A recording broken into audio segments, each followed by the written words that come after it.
In this tutorial, I'll show you how to paint an old wooden door in Procreate, like this one, using just one default brush and the Lasso tool. No line art, no fancy brushes. We'll start from an empty canvas to build up the weathered green paint, the cracks, the rusty handle, and a little newspaper tucked behind it. It is completely beginner friendly, so all you need is your iPad, Procreate, and an Apple Pencil. Stick with me to the end and you'll be able to paint your own. Let's jump in. Start with a new canvas. I usually use 3500 by 5000 pixels, but you can use any reasonably large rectangular format for this practice.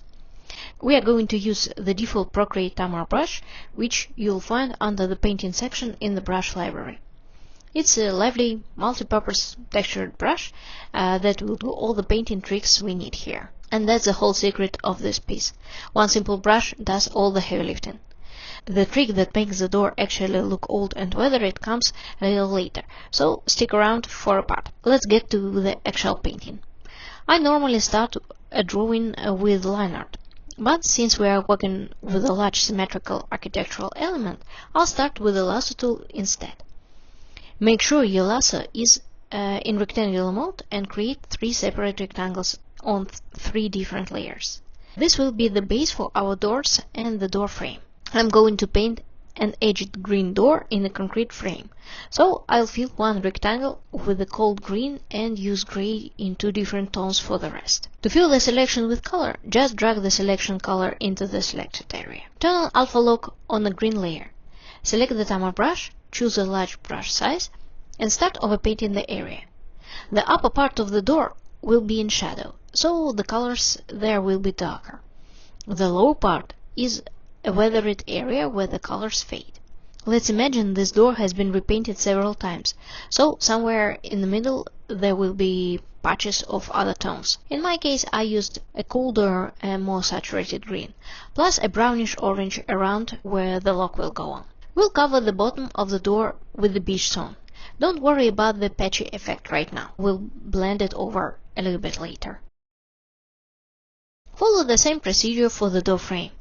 Create areas of dark aged concrete and bright warm beige spots to imitate an old wall. We'll work on the details later. Right now we just need a solid base to build on. Now create a new layer about the previous 3 and we'll try to nail the main door details. Use the Lasso tool again and select the area that will become a door leaf. Pick a dark color on the color wheel and paint within the selection. This approach helps you to create all sorts of architectural details.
Once the first leaf is done, simply copy this layer and move it slightly to get the base for the second door leaf.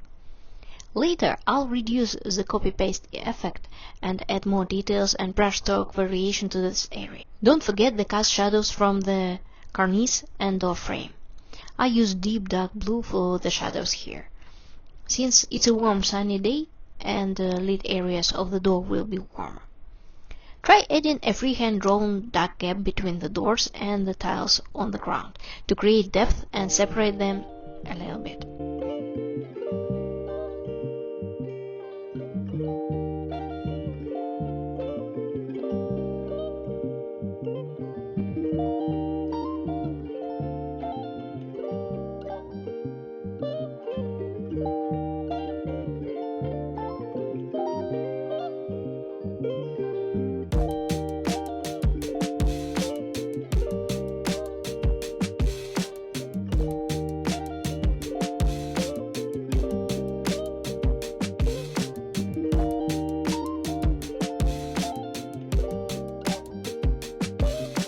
I also use the lasso to paint the wood moldings on the doors. We use the lasso to create the base, then break up the straight lines by overpainting a bit.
Time to add the major details: a door handle, a lock, and a newspaper squeezed behind the handle. As you draw these elements, keep in mind that they cast shadows too. This area around the lock should look scratched and clearly used, so I paint it with orange and brown. The matching area on the other door leaf, on the other hand, can keep zones of fresh paint, so we can imagine this door was once a bright emerald green.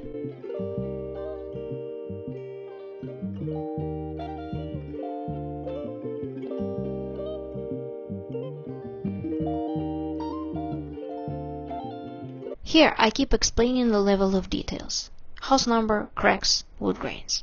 A texture brush combined with occasional hatching will do the trick.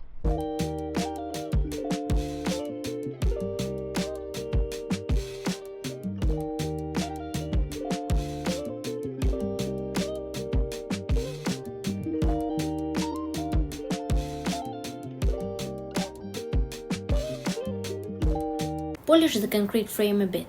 I draw dents and cracks, exposed bricks and cracked old wall putty.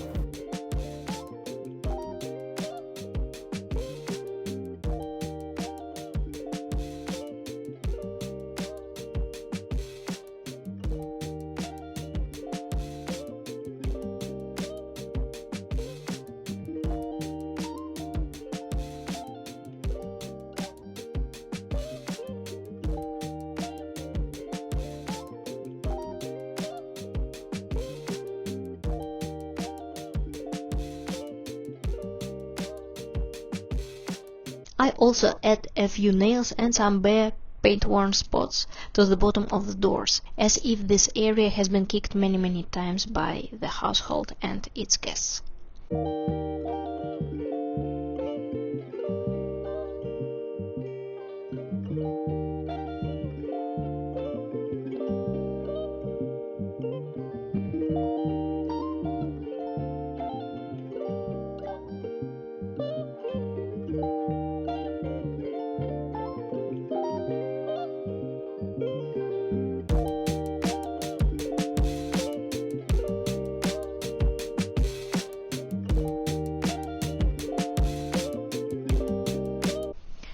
A few final thoughts.